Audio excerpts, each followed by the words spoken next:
Let us stand and sing together the hymn, "The Lord's My Shepherd." Those of you who've got the programs will find it on page 15. For the rest, it's on the song sheet. "The Lord's My Shepherd."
About our late friend and benefactor, who so recently has passed away.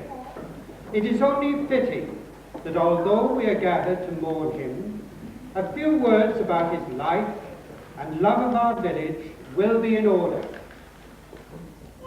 He and his family grew up here, and it is our fervent hope that the family will remain with us in the years ahead. His love of the village and its history is a memory we will continue to treasure, as was his pride in the generations of his family's association with us. Millennia ago, our forefathers wandered along the waterways of this great forested valley. They had not yet learned to farm, but hunted and gathered the fruits of the forest. Their campsites, close to the streams, have been unearthed by the archaeologists, but little remains except their chipped flint tools. The rest must be conjecture. Excuse me, perhaps I can be of assistance here. My dear sir, step this way. Well, I don't wish to intrude upon your solemnity. I heard you say just now how recently departed parishioner who greatly loved this area had connections going back several centuries. Yes, that's quite correct. Well, perhaps you would allow me to extend and endeavour to include all these good people in a pageant spanning several centuries. I feel it would be a most opportune and fitting epitaph to our dear departed friend, and to all those who would follow him.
We must move on to Saxon times before we can begin our story.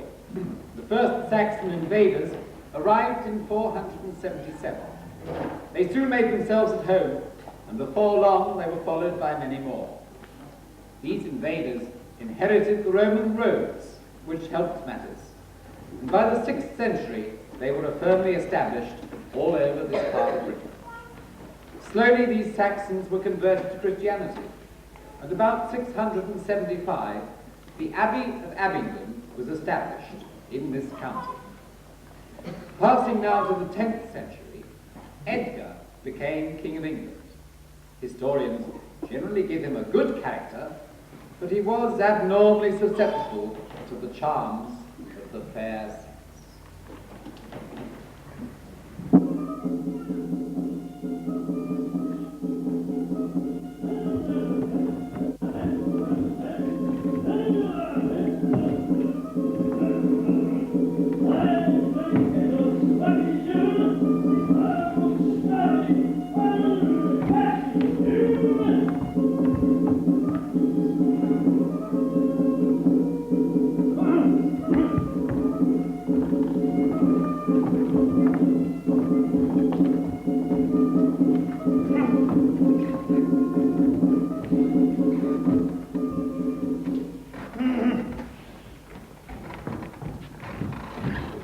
Come here, girl. Nearer, I say. Nearer. Sire, I beg of you, I lead you away. Yes, but I know I want you to stay with me. Come, get up by me. Now, sing your song to me. Sing to me. Sing. No, sire. Let her go. Get me some more wine.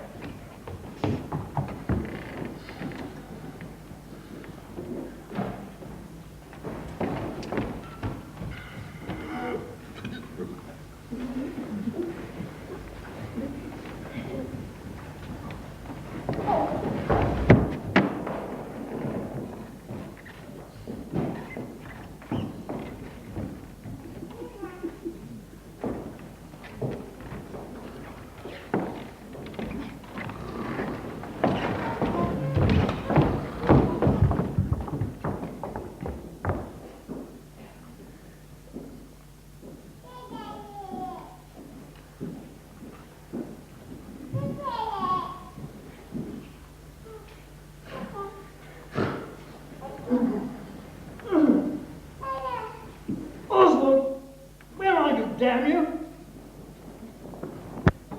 Here's my proper bed. Good morning, sire. You do not want to go to your bed. Oh, my head. Whatever comes over me, I can't seem to stop this craving for wine and women. Oh. Is the Archbishop in attendance? Outside, sir. Oh, these moods. They come over me. Nobody understands or tries to. I must make amends before my God. He will forgive. O Dominus Deus, pro meis multis peccatis miserere mei, pro meis peccatis miserere mei, miserere mei, in nomine Jesu Christi. Amen. Tell his lordship that I will see him now.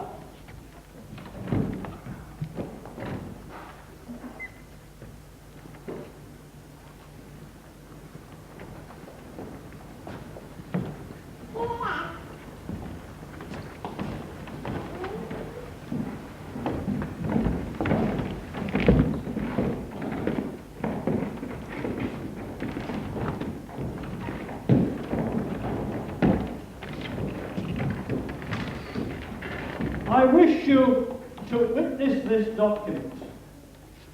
I, Edgar, King of England and ruler of all the people round about, give to my servant, the Abbot of Wulstead, 10 hides in a place that now and formerly the county people of this locality call by the name of Whistling. And furthermore,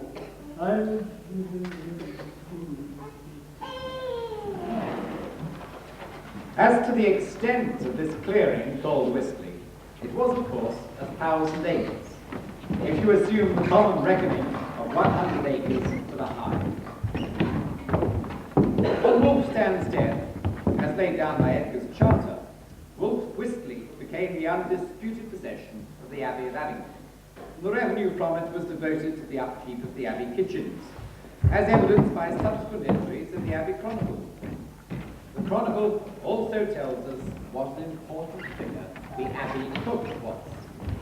He was one of the 12 principal officers attached to the Abbey. One of his duties was to receive rents from the land of Wistley. We shall meet this gentleman later.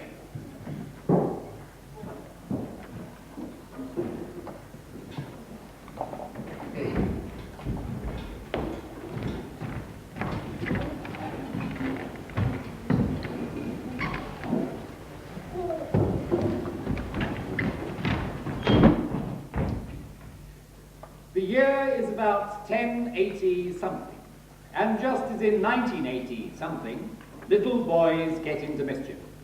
One young Wistley boy, Aylward, is no exception.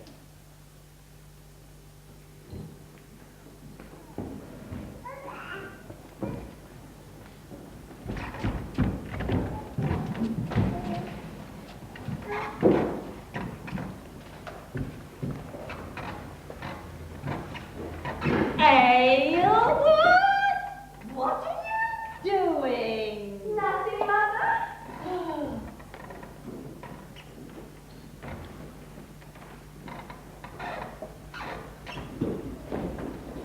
Then please move your shoes away from my soup before they fall in it. It doesn't need any more flavouring.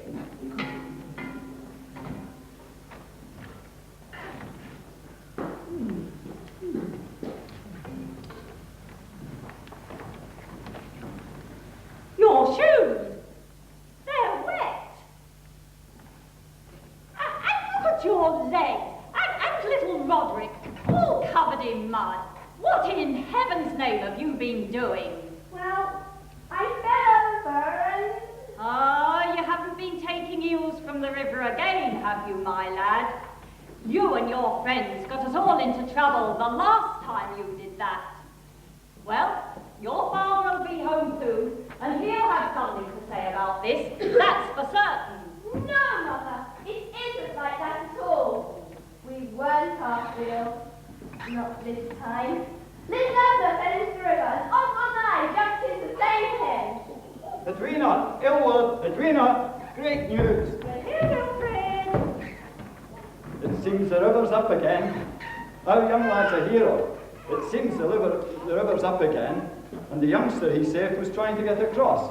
Seems the little lad wanted to see if it was safe for his grandmother to get to Mass at Sonning tomorrow. He should have known better. The river's treacherous at times like this. Oh, Aylward! Oh, I'm so proud of you. But there have been too many mishaps like this. One of these days, someone will be swept away. That's why we're all going to see Brother William. Something must be done about this once and for all. Good idea. Oh, I almost forgot. Well done, Aylward. Thank you, Father. You haven't got any eels, have you, son? No, Father. Good. Then let's go and see if we can find Brother William then.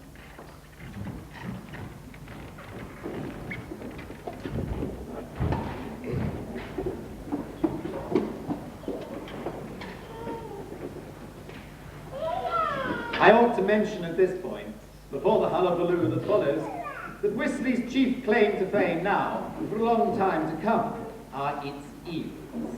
The Loddon was full of them, and the monks, who kept to a strange diet, loved them. That is, the monks at Abingdon. Wistley, the whole village, river, eels and all, was the property of the abbots of Abingdon. As you have already seen, gift of King Edgar in the last century. Now, that monk over there is Brother William. He's the abbot's steward and collects the rents, looks after the eels, and is a very busy man.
you can do to help us?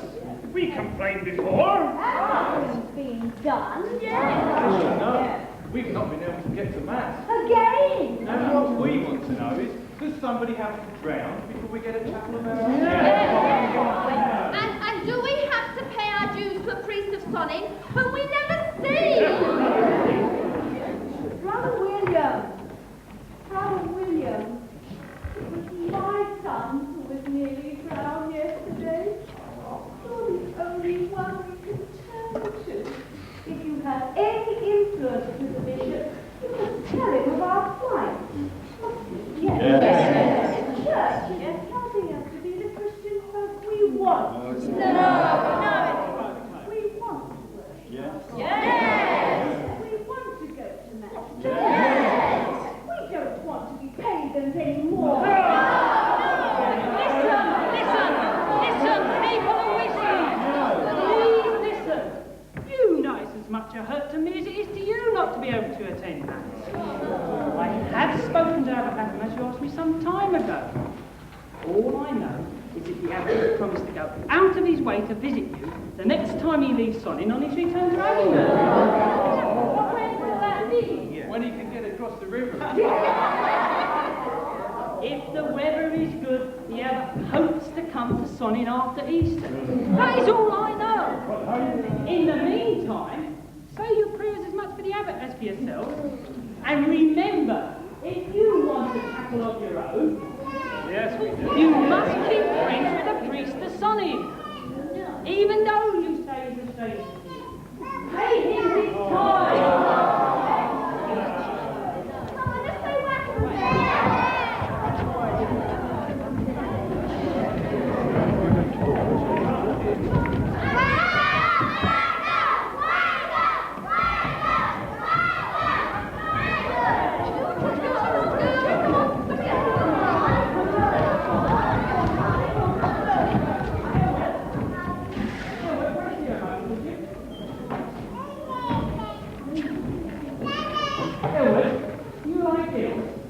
Sometimes, Brother William.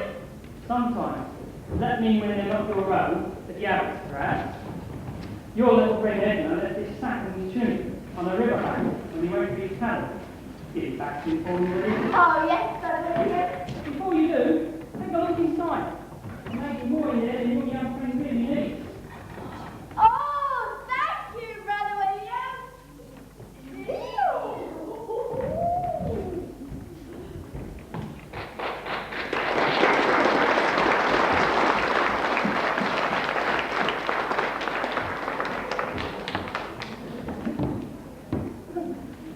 Well, Athel the Abbot did get to Whistler eventually. A nice old chap, though he didn't seem to take travelling too well. A bit slow on the road, perhaps, but not otherwise. He soon contacted Osmond, Bishop of Fayre. Before they knew where they were, and with great joy, the people of Whistler had the permission that they had wanted for so long. One advantage of building a chapel on the edge of the great forest of Windsor, of course, is that there is plenty of wood.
Did you ever believe that these men could eat so much? It's all this wood selling that gives them an appetite. Aye.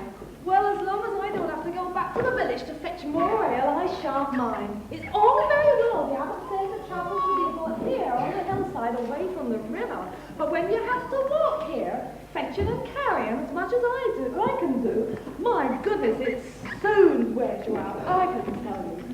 Well, he said you won't have to walk till you have to stop in the future. Will you leave? That's true, that's true. You're my trouble, ladies. Food! Food! One and all! Come there, we're all gone. That's mine, leave it alone. I wait, son, it's Mom! Look, Mom, they're fighting! Stop it! Well, how are they doing?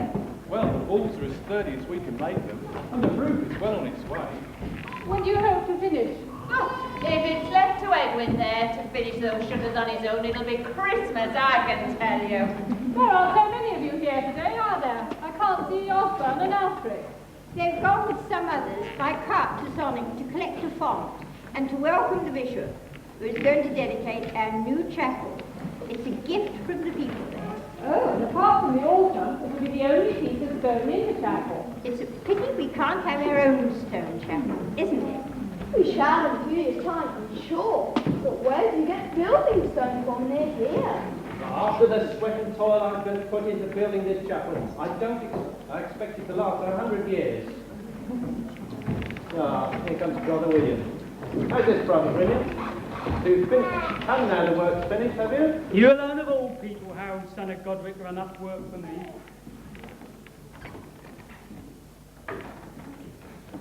Well, how goes it?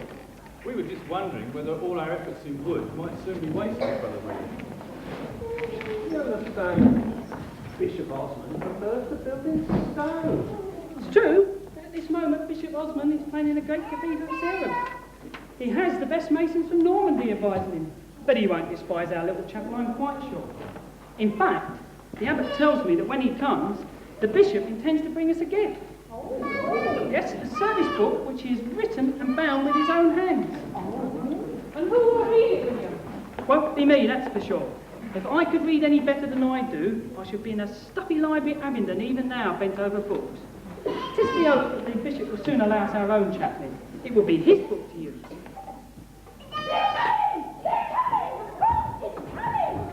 It's on the car! What's that fucking day for a celebration?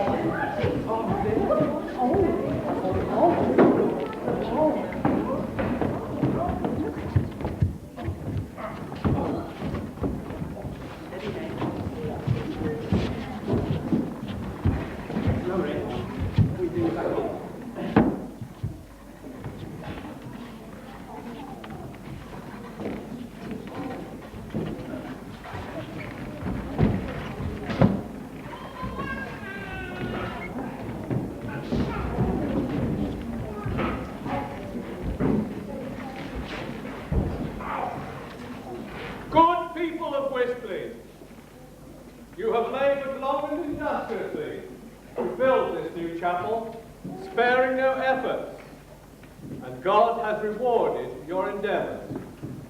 I have come to dedicate this chapel to St. Nicholas, who has protected ships and seafarers, including my humble self, on the many journeys which I have made across the sea.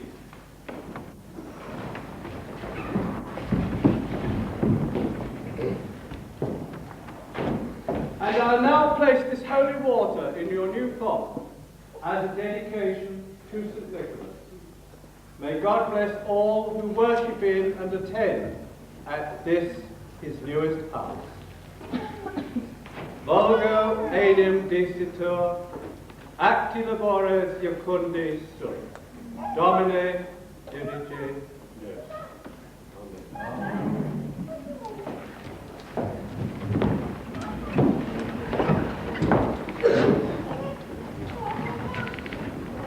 We have a poet who would like to thank you, thanking God for the wonderful wood that this wonderful forest provides us with. Stone can be chiselled to beauty, and iron shines forth for defence. But when Mother Earth pondered her beauty and brought forth the forest, from whence come tables and chairs and crosses, little things that hot fire warps, old ships that blew waves tosses, bitter fiddles for music and harps. King Arthur had a wood table. The Lord blessed wood, do you see? He was born in a wooden stable, and he died on a wooden tree. A wall that is moulded of iron has led to destruction and blood. But the things that are honoured of Zion are most of them made of wood.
Most kind. You've been doing a grand job, most interesting. Don't you agree? Don't you agree?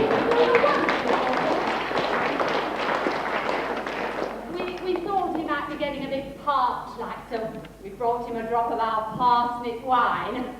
Just to wet your throat. Go on, sir. Let her fill your goblet. Oh, most palatable. Thank you very much. Take your time. Take your time, because we've got a few things we'd like to tell these good people here. Well, It's no trouble at all, sir. I can tell you we'd like to have a little gossip. Sometimes we can. Oh, we do. Well, the year is 1170, and Henry II is on the throne. And very powerful. At the height of his power. Now, the next scene is at Wisley Court, and the Abbot of Abingdon is... lovely. Yes, very nice. Well, he's entertaining the bishop to a banquet. Oh, what about the cook? The Abbot's cook. You must mention him. No one likes to work under him. There was no pleasing when he had such a nasty way with him. Yes, you are quite right. It wasn't nice. It was not liked at all. But what banquets he could prepare. Oh, what banquet. The man servant. He was a server and drink. Oh, and the entertainment. Oh, the entertainments were wonderful. If they had guests, sir. Jugglers and what do you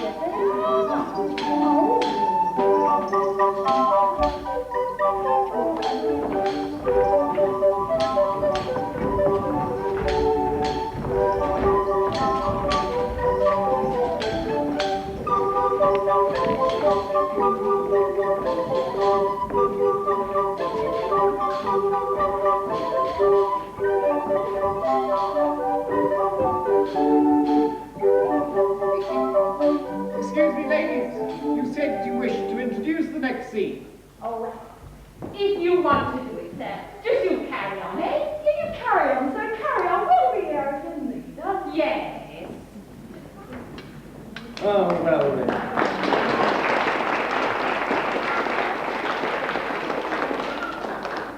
Now then, where were we?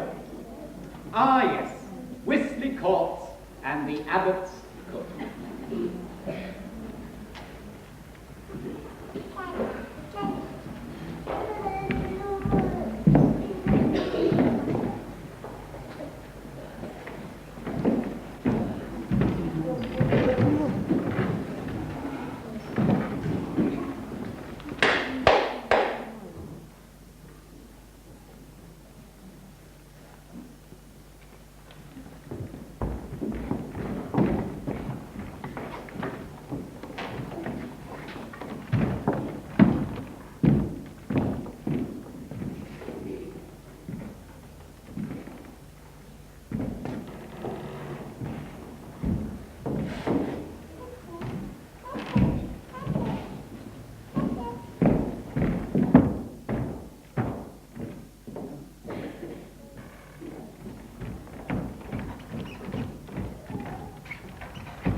Good on, villagers. Payment to the Duke the Abbot. Be quick about it.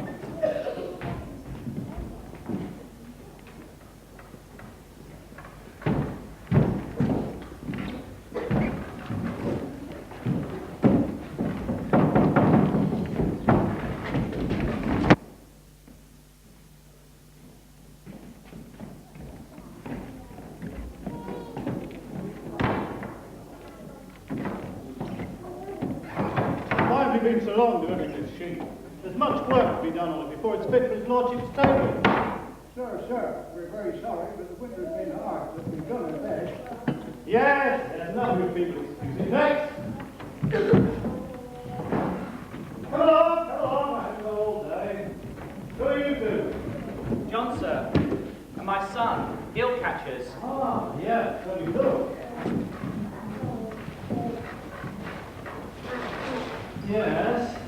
Well, why is there only one side? Usually two. The man behind me replaces his lord's figure. So, I know, but the ice was so thick we couldn't get out. My wife is in bed with our 6th child, and there's no one to look after her. Must we hear all these excuses? Every one of you has some reason for not paying his fair dues. Now you're given the choice to pay money or kind, you're expected to pay on time. Come. Let us proceed to the kitchens and see how preparations are progressing.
congratulate you on the magnificence of your table, my Lord Abbot.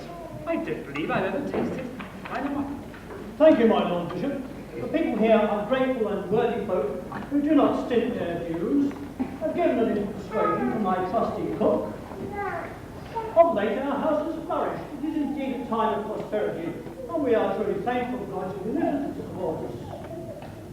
Tell me, how goes it with our Lord the King? Trouble and more trouble. In spite of the reconciliation between Thomas Becket and Henry, they're still quarrelling. Why Thomas doesn't give Henry his way and save us all a lot of bother, I don't know. Come, my Lord Bishop, you miss the point. The Archbishop must insist on the supremacy of the Pope in church affairs. Yes, but all this argument over one bishopric. I mean, I remember the time when Thomas and Henry were good friends. No disagreements, always joking and feasting and... Come, my Lord Bishop, there's no point in reminding us of the Archbishop's past. The Almighty sometimes chooses the most unlikely lessons. Well, there's no need to get at me. I know my shortcomings, but you must admit, all this constant wrangling is very disruptive. Let the king be king, the archbishop be archbishop, and let that be an end to it, I say. And are you sure your attitude is not coloured by our Lord Archbishop's rebuking you for paying too much attention to pleasure and not enough to your spiritual duty? Well, you said yourself the church has never been stronger. Mark my words, I fear there will not be a happy outcome to this dispute. No, I fear Henry will soon cut him down to size. My lord, there is a messenger from Canterbury who insists this business won't wait. I've told him of your lord's important guest, but he says his news is of the greatest consequence. It is royal business, my lord. Then in Cosman we are ever at our noble king's service.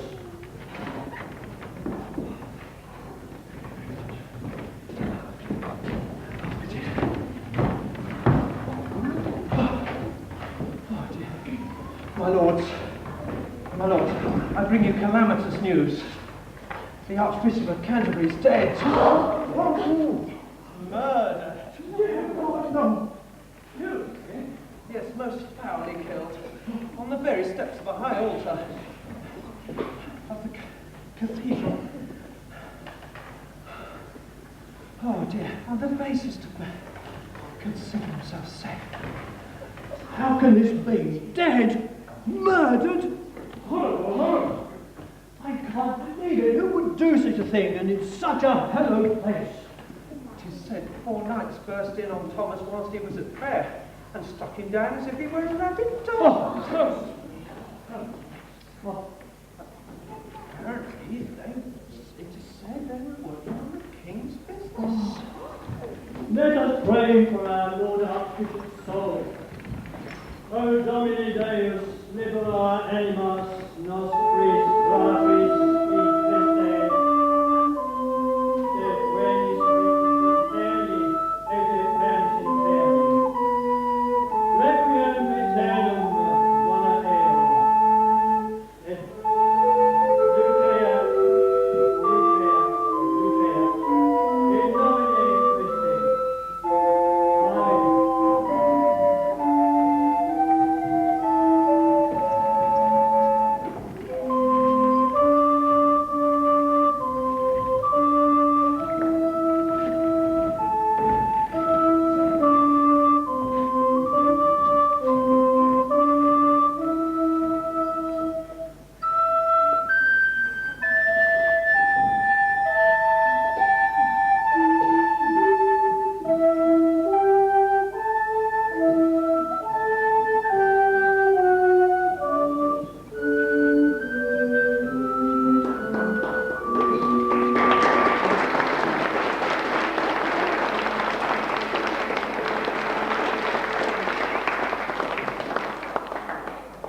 Let us all retire so that we can recover from this calamitous news.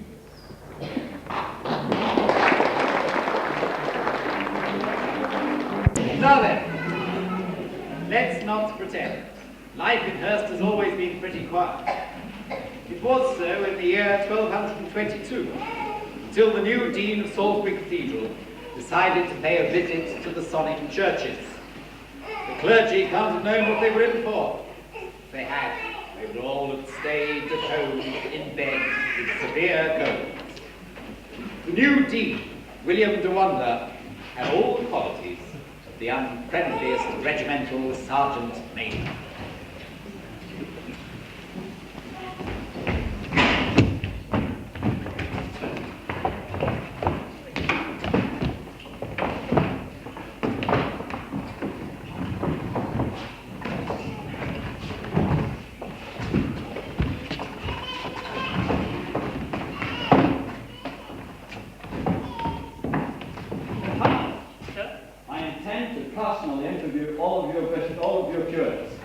Send in Roger.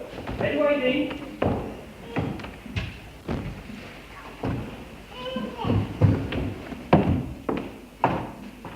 Roger, I see this from this paper that you were ordained by a certain Irish bishop called Albinus at Oxford. Are you sure he was an Irish bishop? Yes, Dean, quite sure. Seems very strange to me. I shall look into it. Let's turn to the book. You will see the sentence, Te igitur clementissime Pater rogamus. I wish you to decline for me clementissime. Clementissime? Not a very common word, is it? Indeed not. It's part of a sentence which you say every day at Mass. Send in Simon.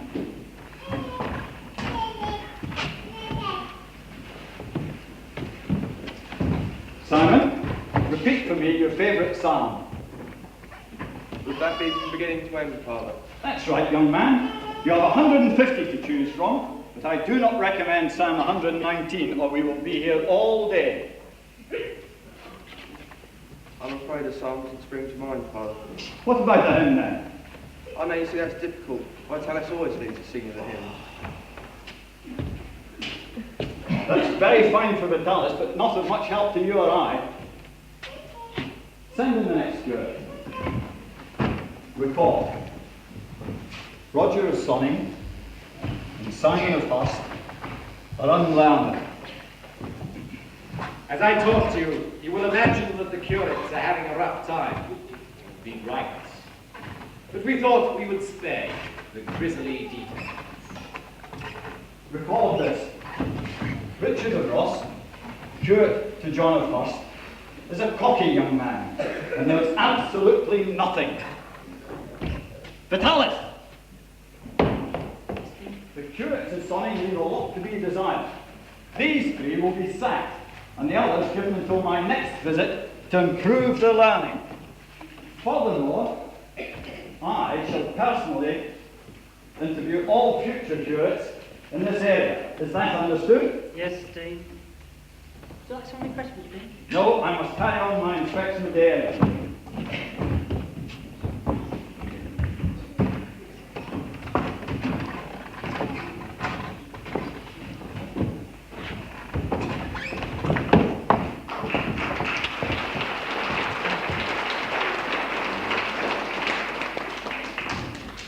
In the days of the later Plantagenets, in the latter part of the 13th century, the historical references to our parish are not so numerous. The ones that do refer are mainly inquisitions of the property, with a view to taxation. One such inquisition was made about the year 1272, and written in abbreviated Latin.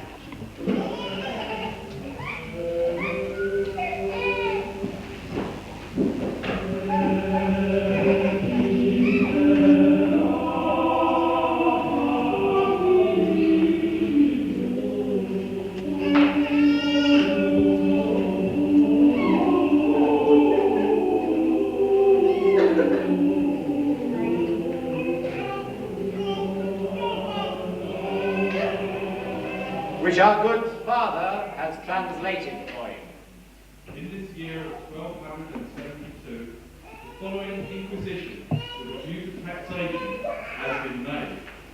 Robert de Sindleshire of Sindleshire holds the fifth part of one fee of the holding of the Bishop of Salisbury. The Abbot of Wingfield holds in his own hands Wingfield and and they pertain to the office of the Abbey Cook, or his arms, as they say.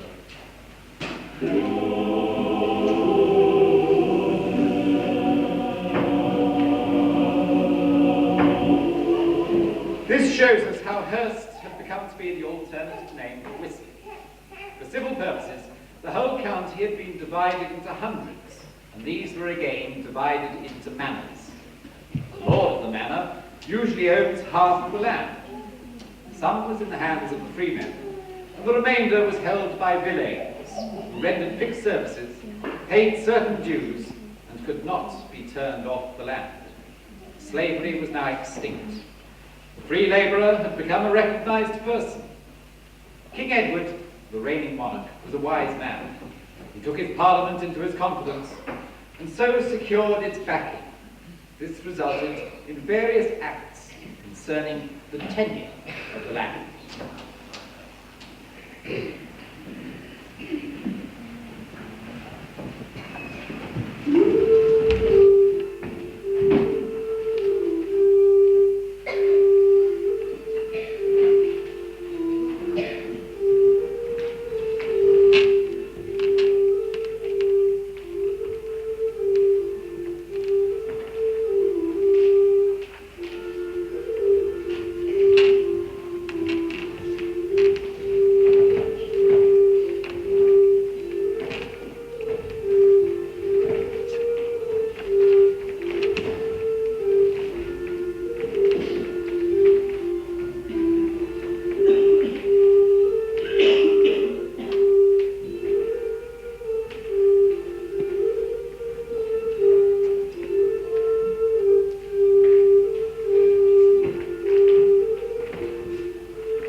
My lords, ladies, and gentlemen of the court, you have been asked to gather here today to hear some important announcements recently successfully passed through Parliament by our sovereign lord, King Edward I.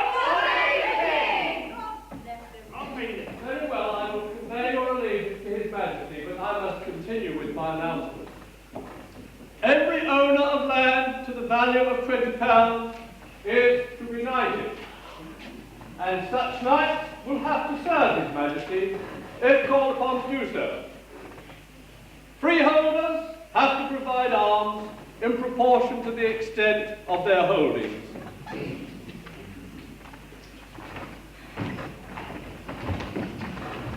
The following parishioners owe the following dues. Emma de Obriga, you hold 1.5 acres of encroachment upon the royal forest in the village of Hurst. 6 pence. Henry the Miller, you hold 1 acre, 4 pence.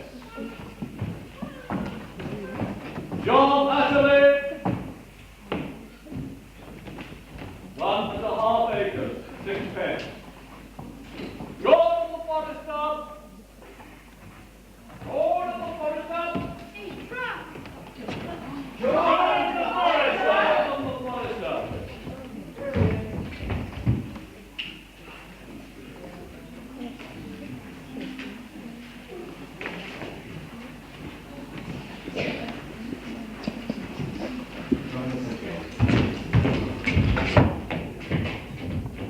Jordan the Forester, 1 acre, 4 pence.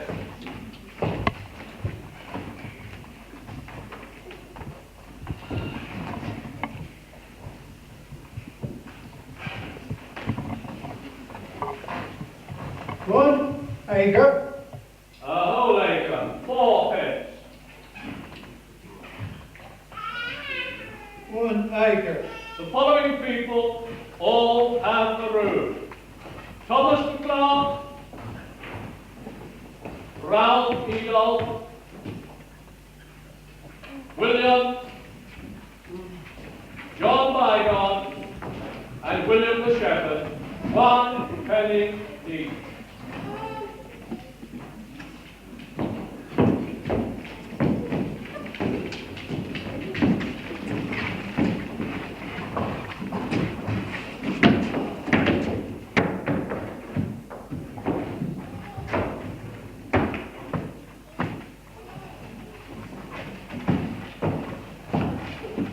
These encroachments are held by the Abbot of Abingdon, and His Majesty has given us the authority to find out how this came about.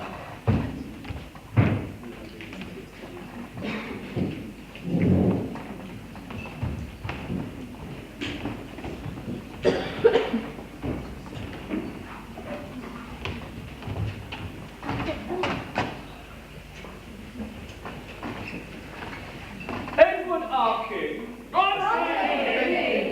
Edward our King has graciously donated a gift to this village.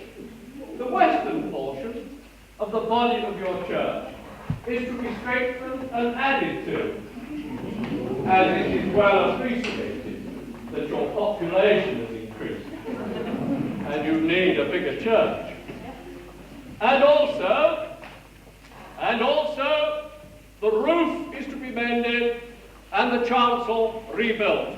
Hooray! God save the King! God save the King!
The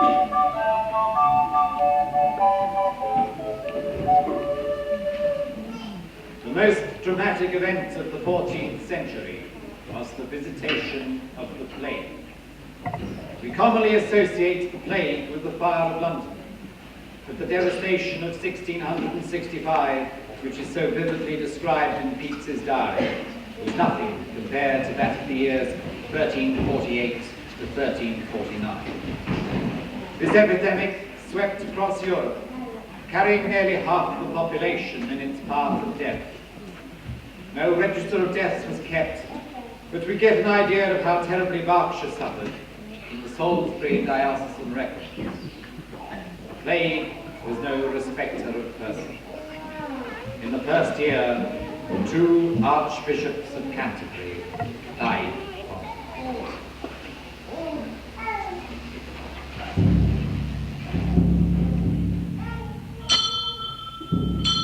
Bring out your dead.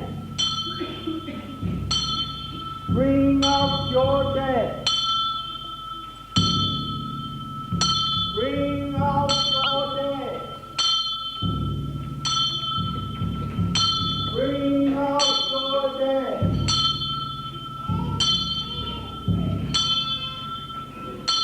Bring out your dead.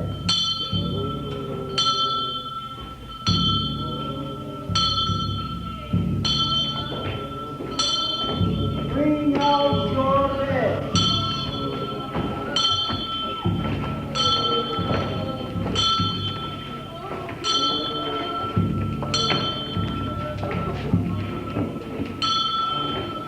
Bring out your dead. Bring out your dead.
Bring out your dead. Bring out your dead.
Countries have begun to settle down after the civil wars known as the Wars of the Roses. During this period, about the year 1500, many additions were made to parish churches. Men's minds had turned from the arts of war to the arts of peace. Churches were enriched by carved wooden screens between chancel and nave.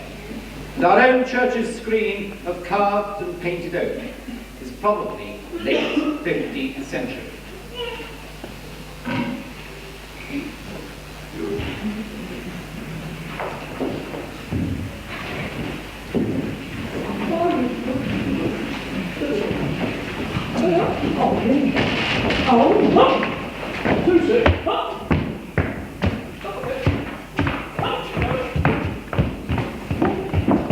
Excuse me, my good people, but isn't the screen finished yet?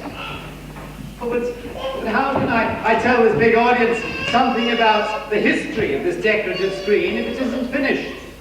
Well, we've got the remaining bits and pieces. You could put them on while you're talking. Well, I suppose so.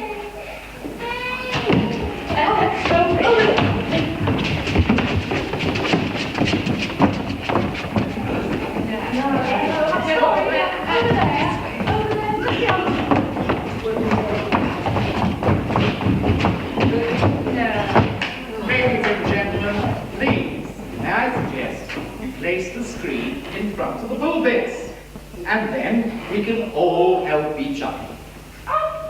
So, what a good idea. Oh, he's a learned gentleman. What a good idea, yes, come on. And about time too. You take that in, Charlie, you take that in. Up we go. Left hand down. Up you go. Steady on. Up a double.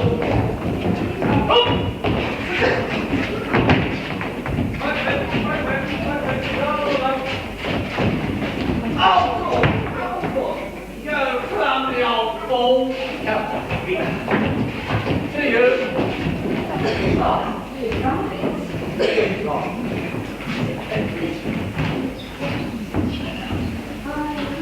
Up a bit. There we are. What a pack of bits and pieces. Oh, we'll bring them over as well. Our gentleman's going to help us. Let's put them down here.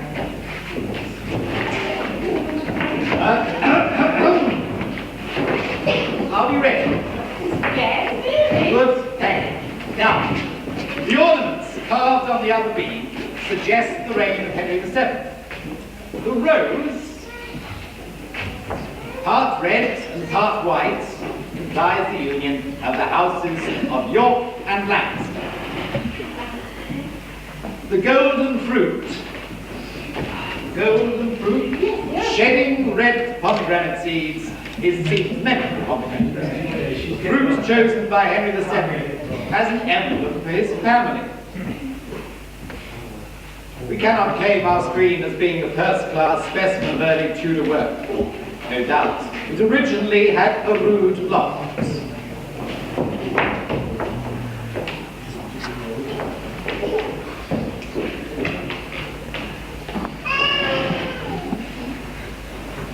Now, if it had such a rude loft, then, despite putting it up, we have to tell you that it would be removed in accordance with the Royal Injunction of 1564. The ornaments now on top of the beam are obviously of a later date, and are made of fir or a deal. The royal arms, are those of Stuarts, which were only in use in 1603 to 1689. So the date of their erection is fixed with that period. As to the Prince of Wales's feather, The Prince of Wales is feather. Well, they were probably put up to commemorate the granting by James I of certain rents of Crown land in Hurst and Sonning to his son, Henry, Prince of Wales. It looks beautiful and navigable, It's wonderful. Oh, well, I do think our master builders should be congratulated on such a good project. Well done. Beautifully. Thank you.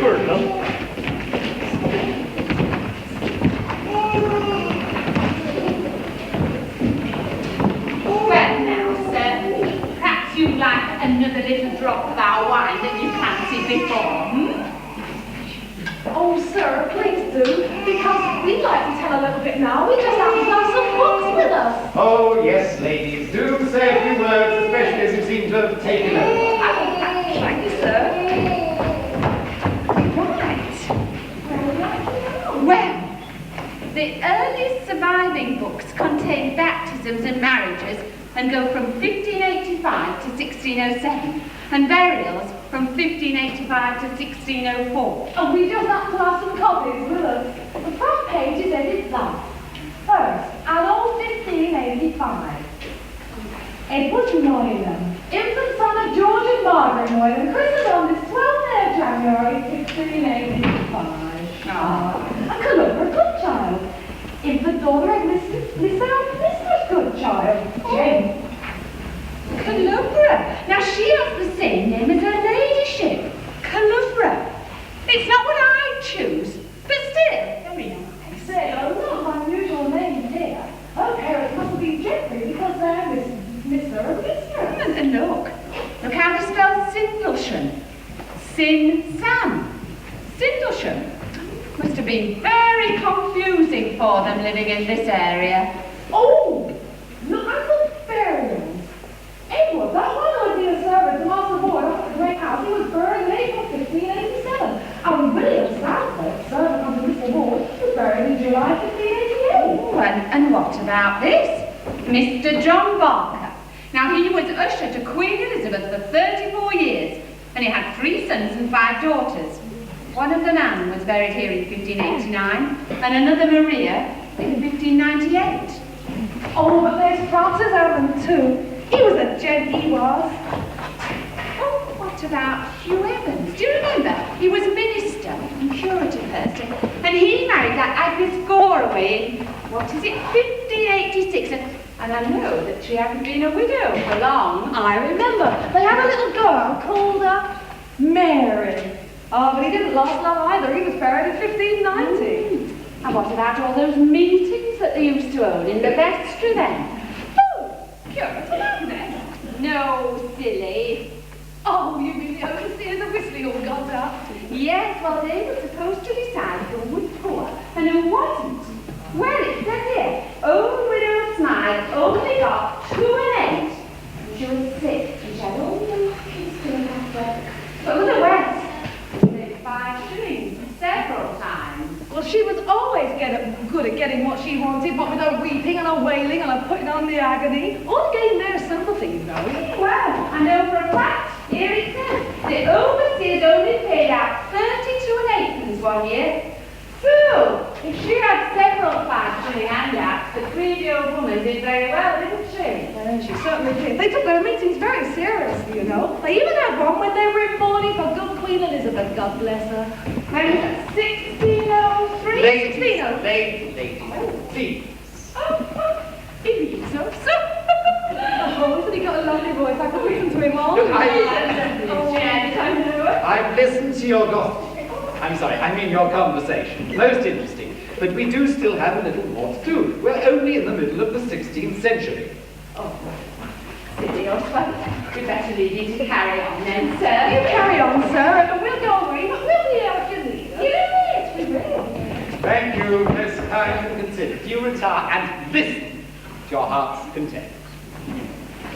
Well, I think perhaps we will all retire for a short period.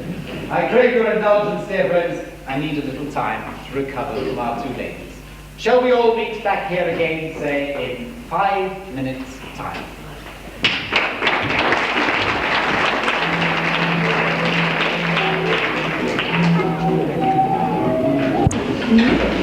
Our journey now takes us to 1613.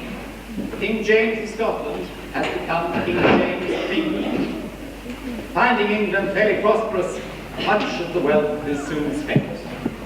During this period, the additions of towers were made to many English churches.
These early years of the 17th century, that the king's only daughter, Elizabeth, who married the King of Bohemia in 1612, lived in Hurst House. Excuse me, sir, but no one really knows how that tradition started. But Hayton and Hurst House were lovely houses, just the sort of places she would have liked. Yes, I know, but there is nothing to prove that she stayed there. There is nothing written down. Oh, it's lovely to imagine. She lived such an interesting life and for such a long time. Oh, go on, let us keep our traditions. Well, all right then, if it keeps you happy. Oh, but as I say, there is one thing that is certain. There is definitely proof that Archbishop Law visited Hurst House when Sir Richard and Lady Harrison lived there. Now, really, this has got to stop. You must allow me to continue. Oh, sorry, sir. Sorry, sir. Now, where was I? Ah, yes. Sir Richard and Lady Harrison. Indeed, they did keep a very fine establishment, and entertained with considerable style. Sir Richard's mother-in-law lived with them, which I mention because it accounts for the conspicuous monuments to her memory on the north wall of the chapel.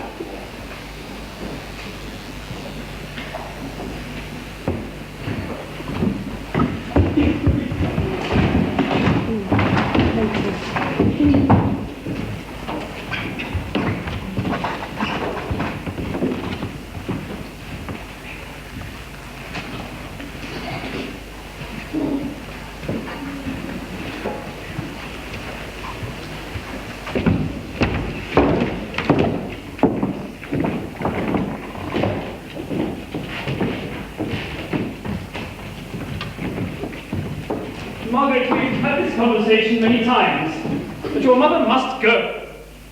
Richard, she's so happy here. Besides, she's preparing for her wedding. I know, for the third time. But my love, he's Sir Henry Savile, leader to our Queen Elizabeth, Warden of Merton College, who promised to meet me.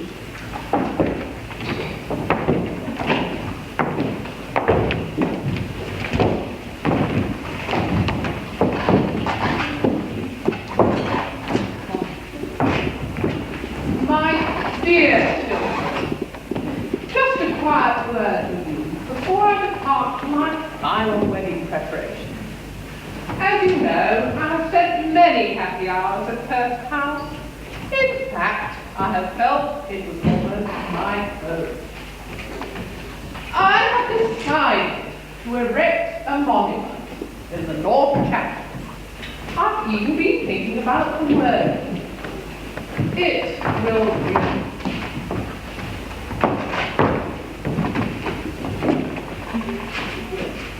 erected this monument for herself while she was yet living, her being desirous to deposit her body in that place where living she had found so much content and so sweet a repose. Very nice, Mother, but do you think God would like you to contemplate your monument whilst you're still living? But my dear child, he would rejoice in my happiness, both whilst living and in eternity. You and Richard have been so kind to me over the years. I want to place a memorial in your chapel. No, but what kind of monument is it? Are you dreaming of, Mother? Oh, I had thought of 6 meters, all kneeling at prayer desks. The 2 central ones to be myself and dear Sir Henry. My 2 dear daughters must be represented. You, my dear Margaret, and your sister Lady Carl. But I wanted you to know my plans. I shall arrange for an artist to come down very soon and learn the setting and make a few sketches. But I must be on my way soon. I just wanted you to know my plans, and I do hope you and Margaret will not mind looking after the artist for me while I'm away. I don't know when I shall be down this way again, and I'm anxious to get the work started.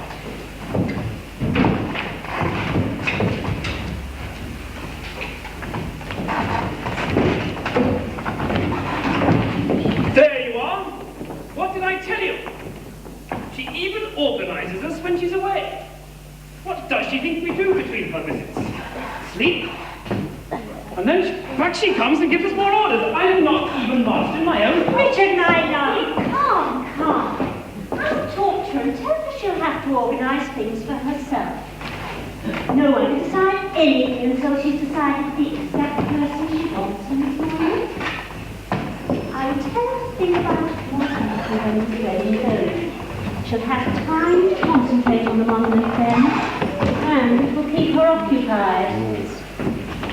Come, Richard, let us walk in the garden. The gardeners have planted the oaks that you wanted. Splendid idea. You need more pictures.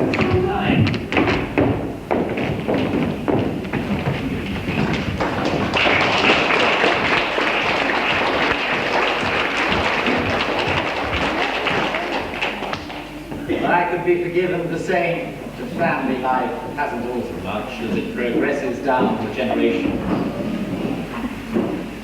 We now move on a few years in the same century and visit another fine house, Haynes Hill House.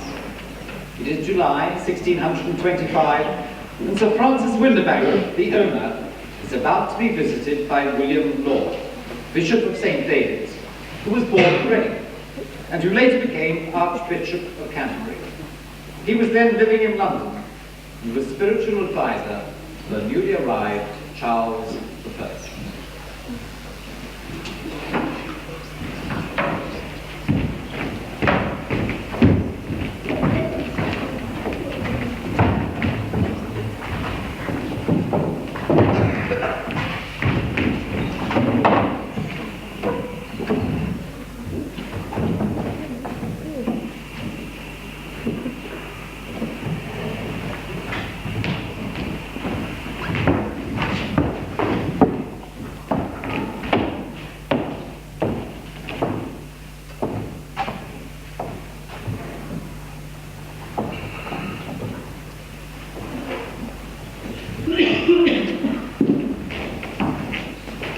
Come this way, my lord.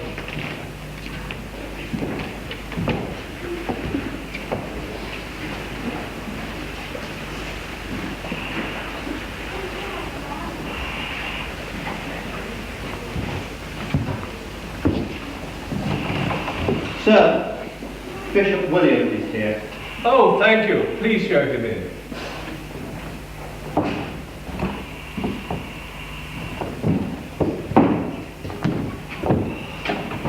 Your Lordship, how good to see you. Dear Francis, how are you, my friend? Passing fair, but I would it were a little cooler. And how are you, your Lordship? Well, more than a little weary, I regret to say, Francis. It was a tiresome journey, and I had something on my conscience. Oh, shall we sit down, your Lordship? Francis, we have known one another for some years now. Please drop the formalities and call me William. As you will. But tell me, what is it that is concerning you? I am burdened by the thought that I have run away with responsibility beyond my office.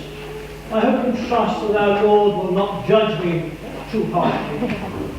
You will undoubtedly not know that upwards of 1,200 poor folk died of plague in London last week. There is so little that any of us can do except pray, and this I do constantly with no apparent result. Feeling the weight and oppressiveness of the atmosphere, I'm longing for your company and solace. And I admit, fearing for my own safety, I felt a longing for this company and for the clean air of the countryside of my youth. I am gratified that you should honour me and esteem me so highly. You know you are always welcome here, but I cannot see that you have any cause to reproach yourself. After all, people of your skill and leadership are of immense importance to our church and country, and the occasional respite is the least you deserve, and I am sure that that is God's will. Thank you for attempting to reassure me, but of course I now have an additional responsibility laid upon my shoulders. Now that Charles is king, he is going to need my counsel more than ever. And I do hope that counsel, with God's guidance, will be sound, if sound will be acted upon.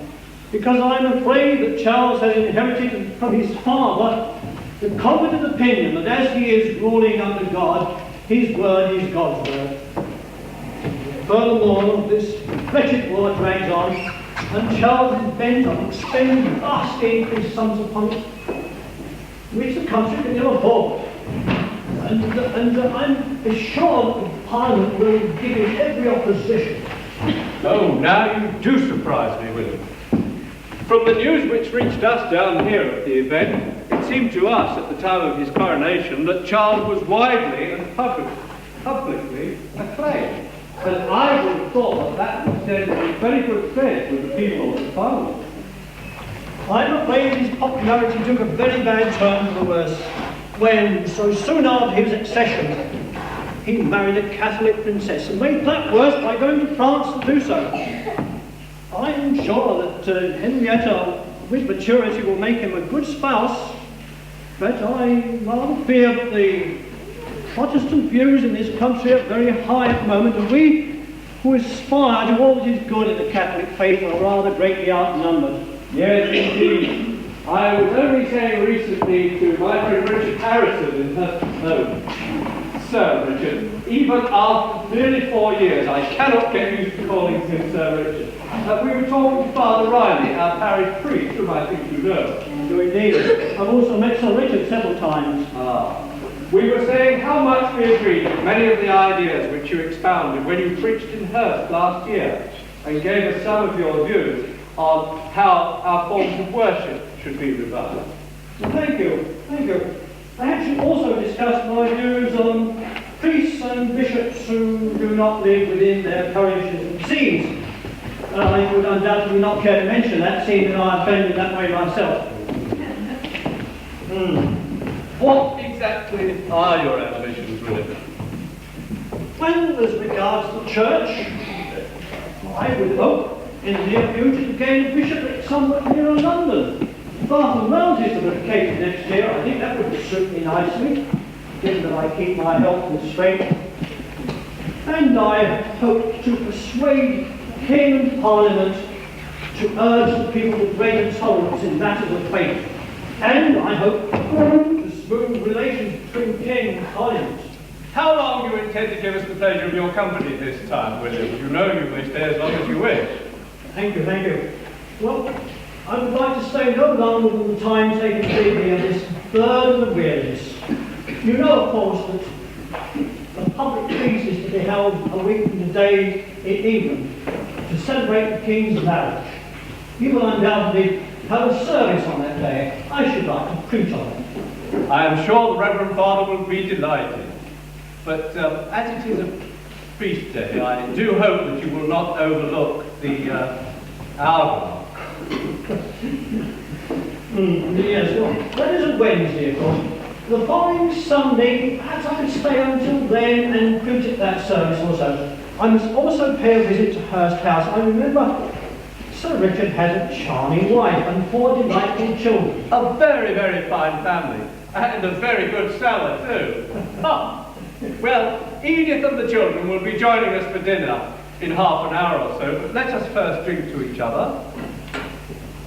To you, boss. To you, your lordship. And let us toast His Majesty and His Henrietta. His Majesty and His Henrietta. Samuel, would you please show His Lordship to his chambers and bring up another bottle of my best claret? As you command, sir.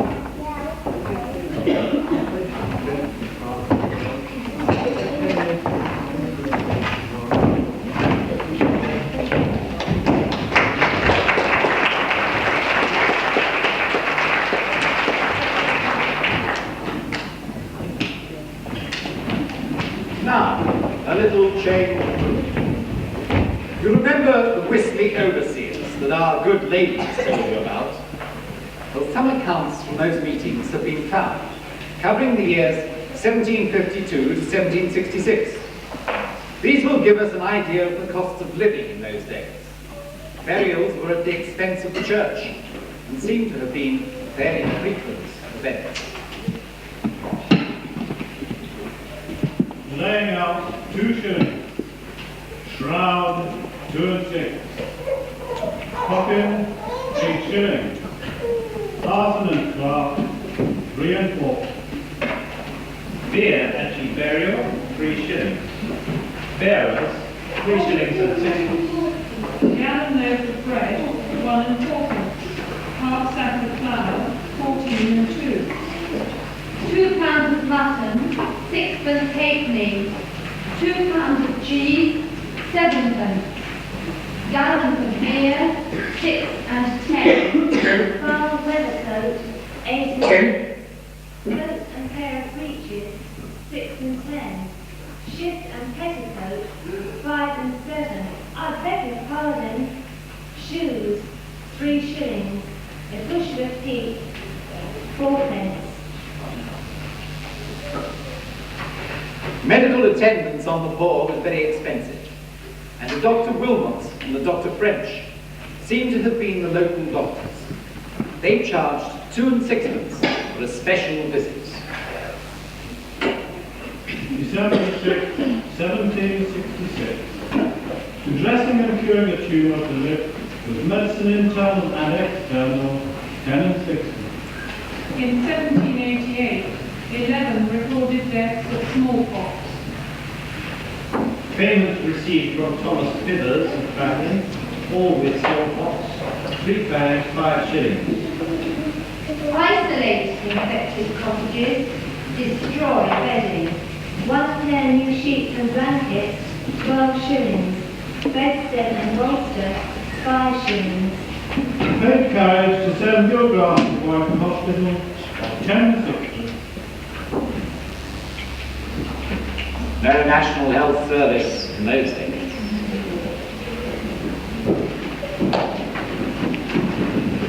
A mention must be made about the various charitable trusts that have been set up and become well established over the centuries at Hurst.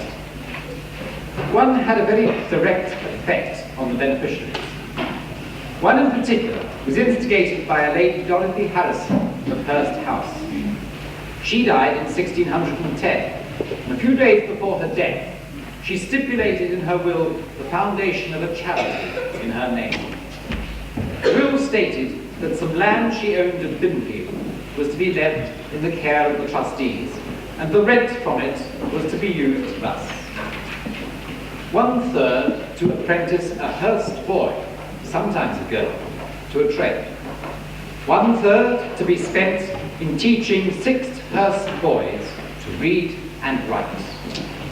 Come on, let's play farmer! You do it! Say, farmer, farmer, make us your water, see your pretty daughter, and teach you how to swim. I wish you could do it. Right. Farmer, farmer, make us your water, see your pretty daughter, and teach you how to swim. Only if you're wearing... Come on, let's play farmer. Yeah. Farmy, farmer, may we cross your water to see your pretty daughter and teach you how to swim. Or not for it.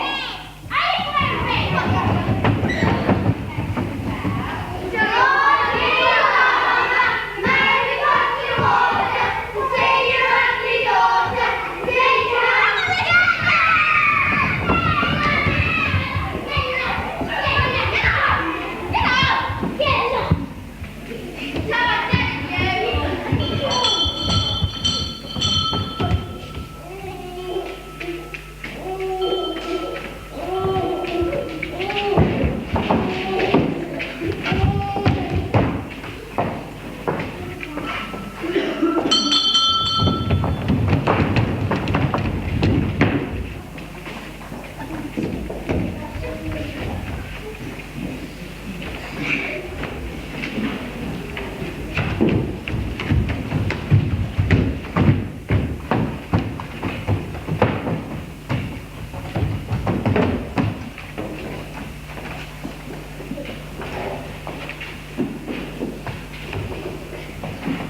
Good job. Yes, sir, will you speak to the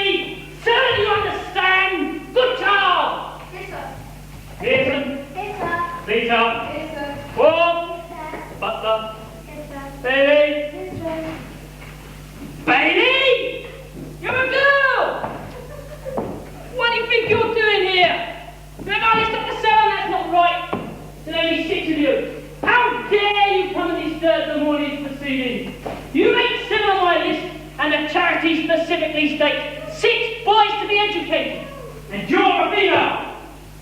So I am, Charity. I'm very grateful in Marnie old. She's just a poor widow woman. Yes, yes, get on, get on. Has your hair allowed to curl like that girl? Straighten it up, and don't even try to sim self-glory. Get it straight. Well, so it grows like this. Marnie what she could. Don't interrupt. I cannot stand charity children who interrupt. The fact that you are charity children makes it even more unbearable. Now, why are you here? I'm now a charity, sir. I have to be apprenticed out as a domestic, up at the big house. For Lady Harrison's will. I know, I've just signed your ditch of papers. Bring them here, girls. Hurry, hurry. I haven't got all day. Could at least have kept them flat. Now, I signed here. To be instructed in the duty. Now, away with you, child. And do not let my signature become scarred or stained because of your selfishness or ingratitude. Where's the number 6 boy? What's his name? Bailey! By any chance related to the Bailey girl? Yes, sir. Your hair curl? Yes, sir. That's just as well. Now, where was I? Oh, yes. To continue. You 6 boys have been graciously granted 2 years free, yes, free instruction. Because Hurst has a great benefactress, Lady Dorothy Harrison. And don't any of you ever forget that that is why you are here. Her ladyship's name, or what you must do whilst you are here. Over the years, many boys have benefited because of this great lady and her charity. If any of you can read, which I doubt, her ladyship's will states that each boy will receive a Bible. Can any of you read? I can, sir. Step up here, boy. Hurry.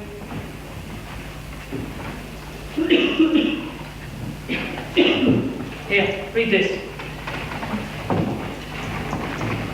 Abraham begat Isaac, and Isaac begat Jacob, and Jacob begat Judah, and Revd, and Judah begat Arthur, and Sarah of John.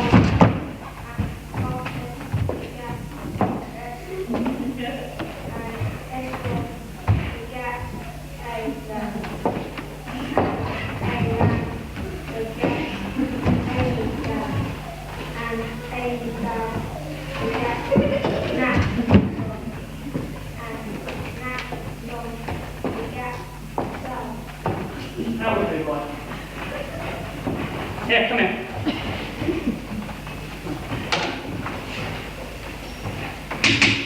Pick up your slates.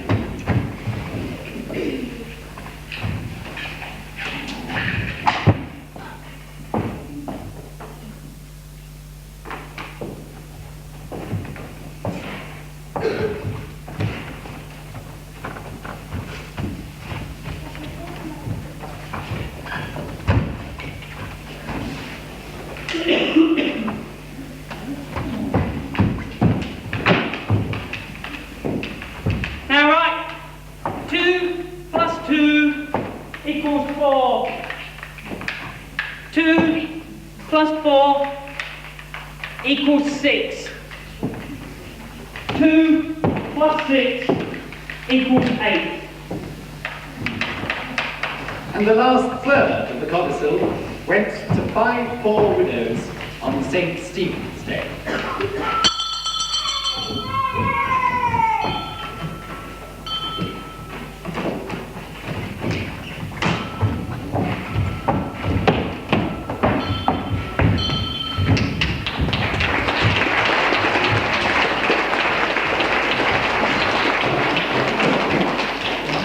Another benefactress was Lady Frances Winchcombe, and in 1707 she made over to trustees a house and 80 acres of land in Wiltshire, and directed that the rent should be spent in keeping the buildings in repair and in giving each almsperson 40 shillings half yearly and a crown every other year. This was the formation of the Twyford Almshouse Charity as it was originally conceived.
In the early years of the 19th century, part of Winnish was assigned to form the new parish of St. Catherine's, Bearwood, and Mr. John Walter built and endowed the new church in 1845. Our own church has some renovation work carried out during this period of time.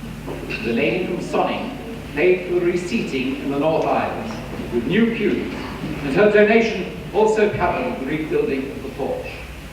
The commemoration ceremony of a stained glass window in the chapel was made possible by the generosity of the Harrison family in 1905. It was commemorated to the memory of Thomas and Anne Harrison.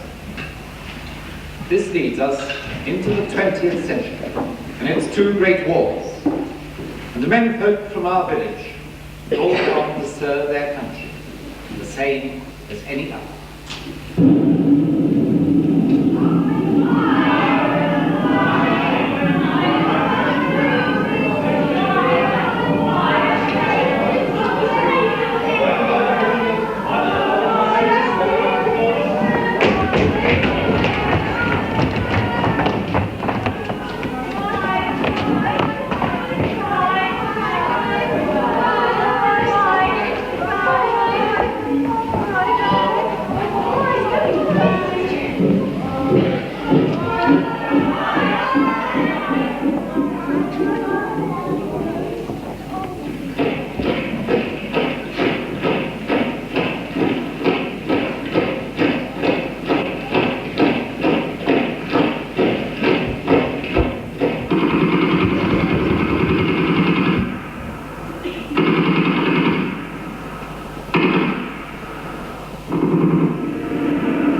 many young men were killed.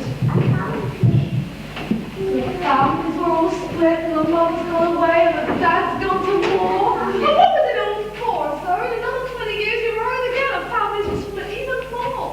The poor little children. The dads all gone to war and away from their mothers. Never mind, we could do our bit here in home and show them the beauties of the country.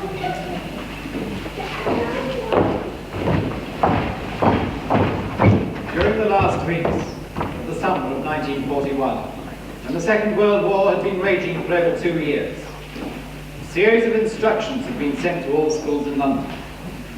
Among them was the John Ruskin School in Camberwell. Some of these children would find sanctuary in our village. Teachers had left for their summer holidays, wondering if they would receive that final message. During the holiday, 2 signals had been sent to the schools, warning them that they were now on standby for the evacuation. On the 29th of August, the final warning was sent. Evacuation to commence on September the 1st. On August the 31st, children reported to the school and were told what to bring. 1 change of clean clothes, some sandwiches, and a drink, not in a bottle. And not to forget their gas masks. Finally, they were given a label to tie on themselves. For everybody, September the 1st dawn at 8:30.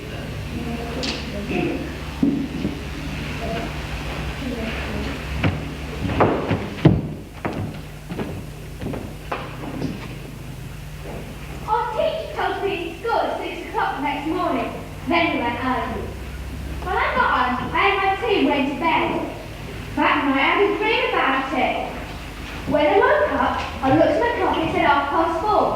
So, I got up and woke my mother. And she woke up all the others and then we had our breakfast. After breakfast, we went to school to get our luggage.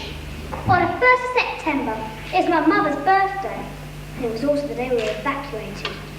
Very early that morning, my mother got a little bit of breakfast. Then we washed and dressed, grabbed our luggage, and said goodbye to all our friends and relations. Then we hurried to our school. While we were inside, our mothers lined up along the road. While we were inside, we had our photos taken with our luggage. Then we lined up in the playground. Outside, we kissed our mothers who were crying, and went on the way into a station, and then on a train. So, in the words of 2 small children from London, the great evacuation had begun. From all of the termini, trains thundered out to the safer parts of the country. The parents did not know where their children would sleep that night. Teachers looking out of the trains tried to guess where they were heading.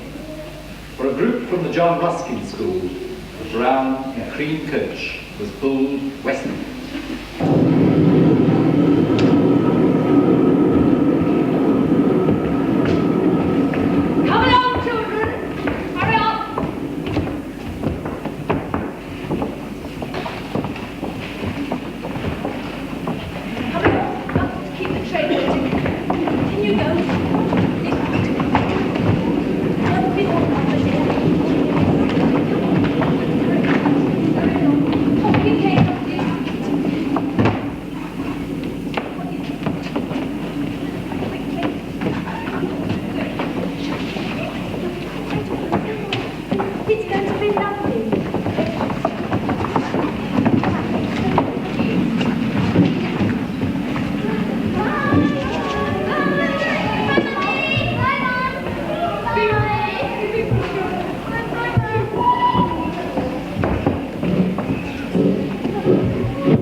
Spent a lot of time waiting at the school, waiting at the station. They were tired. Their sandwiches had long since been eaten. There was finally a long walk to the village. Miss Vine and Mrs. Blackwood the billeting officers led them along the lonely country road. Oh, don't you sneak or get me. Miss, what are they over there? Stop it, Billy. What's the matter now? Over there, miss. It's all red and white and horrible with century on the head. Look there, there's more over there. It's highlights and balls. No, children, they're only cows. They won't hurt you. You'll see lots of them in the country. And some of you will have to learn to milk them. My dad says Mummy's a cow. She's not as horrible as that. Lots of things that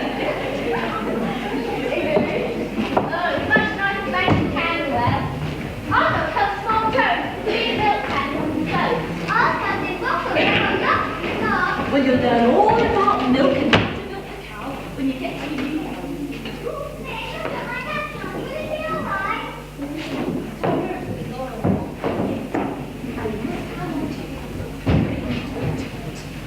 I'm tired. I'm hungry. How did the church shops there? Miss, why am I so heavy in the country than at home? I'm like a fine gin. I'm not afraid. Give it to me, I'll give you my cigarette card. What are they? Stars of the Silver Queen. There's one on Coleman and Carol Lombard. Not like that. Sophie's there. Oh, look, children. Very cute to meet you. Oh, poor things. Don't they look tired? You've got the buns ready? Have you made the tea? I certainly have. Oh, I would like a nice little quiet little girl to help me with the jobs and bits around the house, a bit of polishing or dusting. Or she can carry the coal in the morning when we have my poor bag.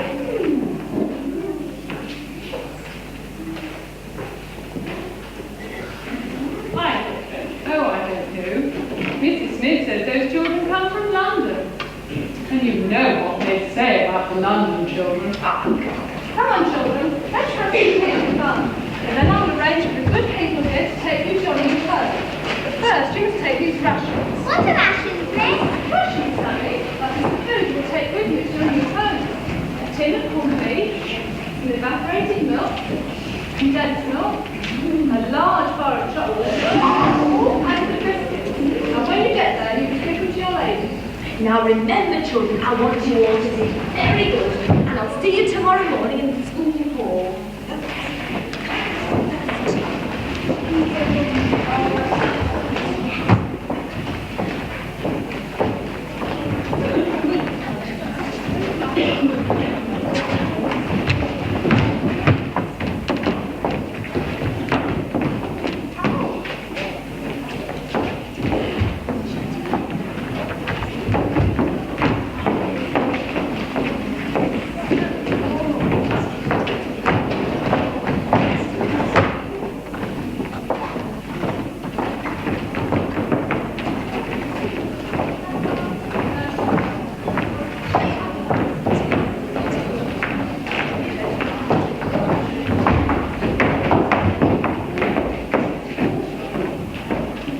So the children settled into the pattern of village life.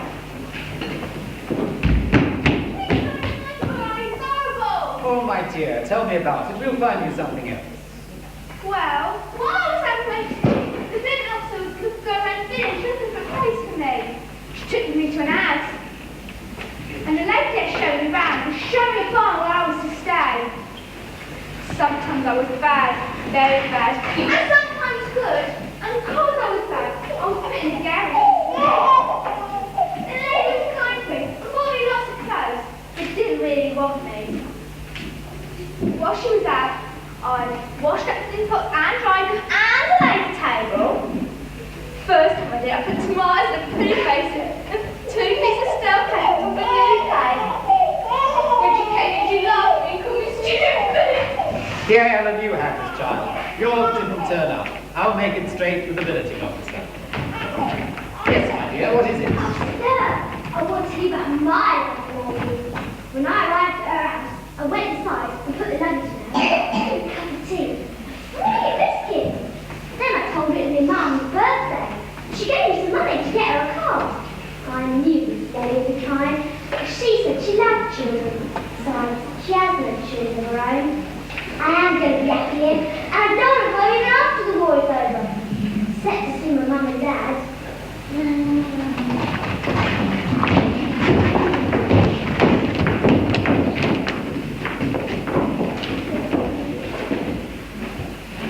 Slowly, the phony war progressed, and families brought their children back to London and the other cities. With the German Blitz, there came a second evacuation. For Hurst, the children now came from All Saints up and north, but many other children were evacuated privately. And finally, in 1944, the third evacuation took place as people sought to dodge the V1s, the doodle bugs. Yes, Herbert. It was sad, very sad. But life must go on. And what a wonderful day we all had when peace was declared. Oh, yes, it seems that the whole world was alive and everyone was singing.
Thank you, ladies and gentlemen, children and audience. You have brought us splendidly up to our present time.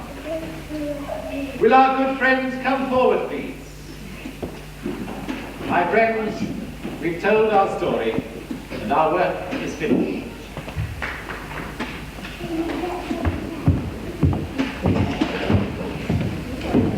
We parishioners, sir, are deeply grateful to your past of hundreds, to your good self, and to your charming lady assistants. The family and friends of our former benefactor would have been overwhelmed by the rich tapestry that you have woven and presented to us tonight. The pleasure's been all ours, good sir, and the privilege. But we haven't quite finished. As our lady gossip said, life must go on. And what better way to demonstrate this than to show you the newest member of our parish being welcomed into the Christian faith.